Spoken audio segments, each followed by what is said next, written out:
What's good, guys? Today I have a bit of a story time episode for you. So today I'm going to go into everything with LAG and kind of what happened there behind the scenes.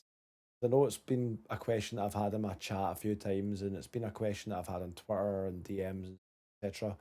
So I kind of want to go through the last year and give my explanation, sort of what's been going on. So we'll start from the top, and that's moving in from Toronto to LAG. That transition was a big decision on my end, moving from Toronto, which I'd been with from the very start of the CDL, and even previously as part of Splice, which was under that overactive media umbrella. I'd been part of the company for 4 plus years, so for me it was a very, very tough decision. And to be completely transparent with you, and I won't go into numbers and all these sort of things, and it's a tough thing to talk about without going into severe detail, but I felt that, financially, I was very undervalued within the league in terms of how we had placed in terms of placements and what other coaches had been paid within the league. I know for the first 1 or 2 years as part of Toronto Ultra, I was one of the lowest paid coaches in the league and obviously exceeded expectations in terms of results and what and got there. Going into the Cold War season, again, didn't get any renegotiation, but that we didn't have a great result on the first season of the CDL, so it wasn't like I was super disappointed by that. But after the Cold War season, after finishing second, after all the success we had that year, um, you know, wanted to renegotiate a new deal and find a good spot there. And at the end of the day, it's one of those things. I'm not trying to not understand the economics of the College A League because obviously we know how that's went recently, not being great. A lot of teams were overspending, but for me, I just felt like the whole discussion of our new contract and new terms, the players all had dramatic increases in terms of their salary, and I just wasn't offered that. And whether that have been because they didn't value in me, I just felt devalued. That's kind of where I was at, and this is me talking upfront and honest with you guys about this whole thing. So yeah, I just felt devalued by the organization after everything that we'd done as a team, whereas the players were obviously getting big increases in these sort of things. Um, so I wanted to explore other options going into it because I was a free agent, and LAG came in with a completely crazy offer that was, something that I just simply couldn't refuse. And I think that if it wasn't for that, I would have wanted to remain as part of Ultra. I just wanted to make sure I went out there and didn't just sign the first offer that was given to me. I wanted to really flesh it out and see all the different potential opportunities I had. For me, I was obviously gobsmacked by the offer that LAG gave me. It was a 3 year deal, even though it was like a 1 plus 1 plus 1. So it was one of those ones where it wasn't a 3 year guaranteed, but at least a year was guaranteed. And if I had stayed there for the 3 years, it was a very, very good deal. So for me, was a no brainer really to make that decision. And going back to that point again, I'm making the same decision. And this has been something that I've been asked in my stream multiple times is like, why did you leave Ultra, join LAG, etc. And that's where I'm at basically, is that it was just an offer that I couldn't refuse.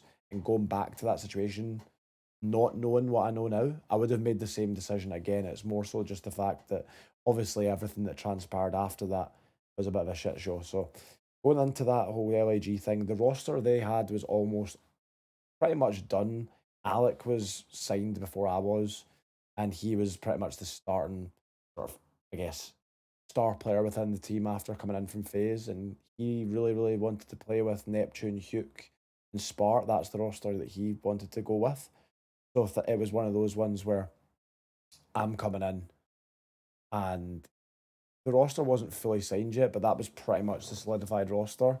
It wasn't like the Ultra situation where I was signed as the coach and then I was building the roster from the ground up.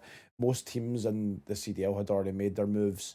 It was way into the off season. At this point, it was like mid September, so there was really limited things we could do, and I felt like that the initial roster we had was a solid foundation to build off of.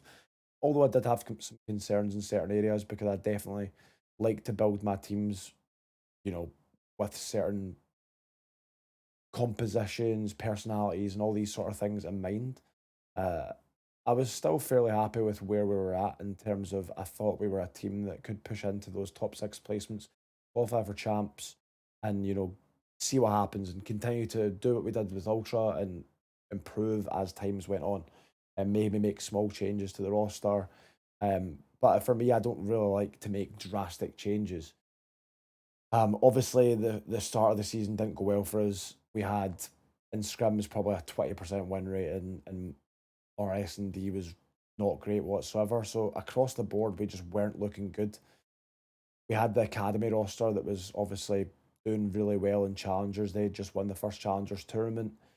For me, it made more sense going forward from that point to bring in that roster alongside Alec and continue the season on. I know Hugh obviously went on to Optic at that stage and done very well with them. Uh, at the same time, I think that, without going into too much detail, I think that there was some things I was obviously unhappy with in terms of what Tyler was doing, practice and stuff like that. So for me, it was one of those things where I felt like it was the right move at this time, and I still feel like it was the right move regardless of how things panned out. Then the apocalypse happened in March time, or was it March? It wasn't. It was before that. But anyway, 90% or however much of the company got released, and obviously that completely changed everything. Budgets were stripped back drastically. The organization that I joined was a completely different thing to what I'd signed up for. Um, and our flexibility which is one of the things that I'd bought in for, in a company that had a big sort of company above it, KSE, expecting them to be able to make, changes that I felt were necessary, but then our budgets were stripped back by quite a considerable amount, so it meant that we weren't able to really, after we made that change into that new academy team roster, we weren't really able to, go out there and buy players and do all these sort of things that other franchises were able to do.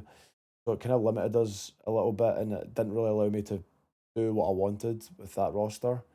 And although, like, for me, I don't like making lots of changes in my career as a coach.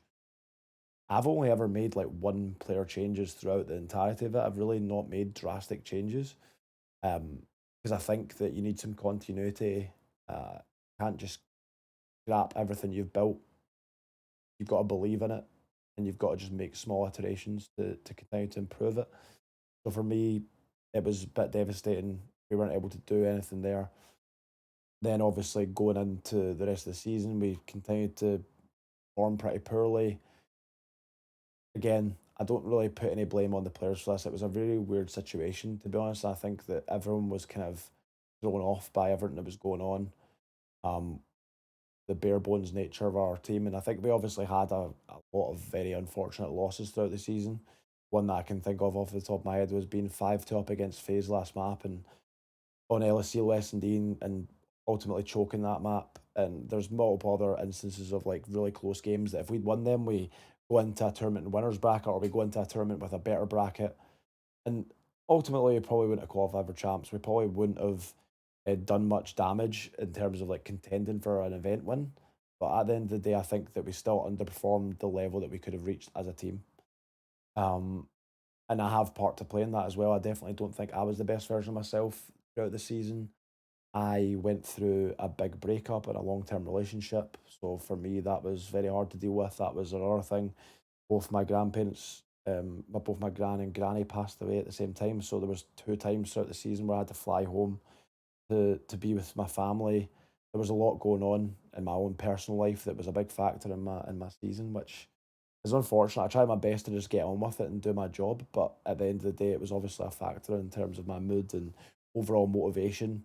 So I don't think that I was the best version of myself as a coach last year by any means, and I think that that's definitely something that I've learned from.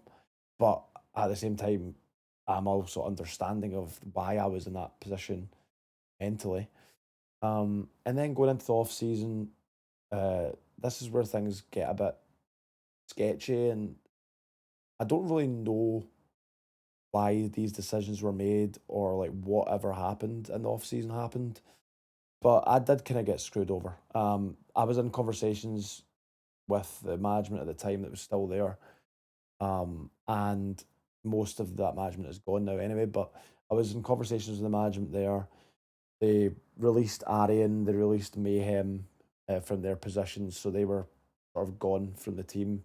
And it was just me and Ricky who were building out the roster in the off season.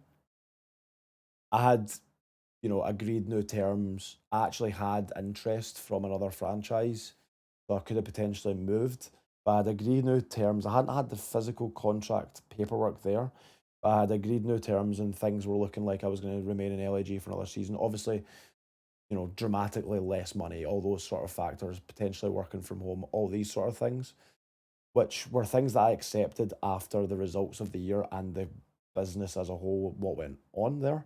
It wasn't really a big shock to me to have a salary decrease or anything like that. And it was something that, like I said, I was accepting of. Um, but yeah, so this was probably this was when I moved back. So I was having meetings in LA around June, July time, and we were already meeting with players. And I'm sure some CDL players will be able to attest to this. I probably spoke to like 30 different guys in the off season. We fleshed out rosters. We'd built out spreadsheets and different potential rosters and all these sort of things. We'd put in a lot of work there in terms of preparation. I'd went into calls with a lot of players, and like I said with Toronto, I really like to talk to all these players, make sure they're a good mesh. I don't just watch VOD and look at stats and go, oh, these four will be good together. We've got an AR, we've got an SMG. You know what I mean? That's not how it works. If you want a successful Call of Duty team, you've got to think of all the different variables and factors. So we really fleshed out, built out rosters that I believed were good enough to, qualify for champs and put a really good dent in that the season. Like I said a minute ago, we had agreed on terms. June, July time, I was told, that my current contract with LAG, which ended like middle of September, would be not renewed, and obviously I would be getting a new contract, which I was just going to have to wait for. I don't know if that was a miscommunication between the management or whatever happened there. I'm not entirely sure what went wrong, but that's what I was told. And ultimately, that never came. So for months and months during the off season, I was back home in Scotland, assuming that I was still going to be the LAG coach. I was just waiting for different things. Then started hearing rumblings of things changing. Things started to sound bad, like the management that I was dealing with were leaving to join different companies, etc.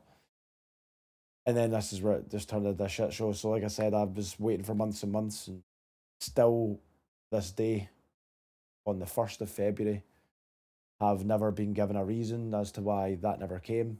I just, one day in September, sat there and saw that Vios was linked as the new head coach. And I'd worked with well with the academy team, obviously, was part of building that academy team and bringing him into a part of that. So yeah, that was obviously a bit of a shock that I hadn't even received a message like, hey, we're going down a different route. That at the very least would have been great, but I didn't get that. It would have been one of those things where ideally, if they did have intentions of potentially going down another route, I would have been told months in advance so I could start, you know, potentially exploring other options or preparing my life in other aspects. But I was left in limbo for months and months, and that was, in my opinion, just very poor business and something that I'm still pretty gutted about, to be honest with you. Like I said, if they had just turned around to me at the start of the off season, be like, "Hey, listen, we're going a different down in a different direction," or even if they hadn't made a decision set in stone yet, and they were like, "Okay, we're not set in stone what we want to do. We're not set in stone in bringing you back. We're definitely interested, but make sure you keep your options open. We're potentially exploring different people." Wasn't even told that. It was just, "Hey, you have agreed terms. We're waiting for your deal." Until, like I said, months had gone by, and then things started to change. So yeah, I was kind of screwed over, to be honest with you, and this is one thing that's not really been spoke about, to be honest. Um, but yeah, bit of story time for you. Wanted to give you guys a bit of a rundown on what happened there because a lot of people have been asking me in my stream chat and stuff. Um, wish all the best to the guys at LAG there, some of the staff, the players, the coaching staff there now. I still, get on with them well. I was speaking to them at the major, and I'm good friends with them there. I don't have any real issues with them at all. It's just more so the fact that I just kind of feel like I got messed over. But yeah, that's story time for me, guys. Make sure you guys like and subscribe to the video, and comment below if there's anything else you guys want me to talk about future YouTube videos, and I'll make sure I get to that because I've been about in this scene for quite some time, so I'm sure there's some great stories I've got. See you guys later.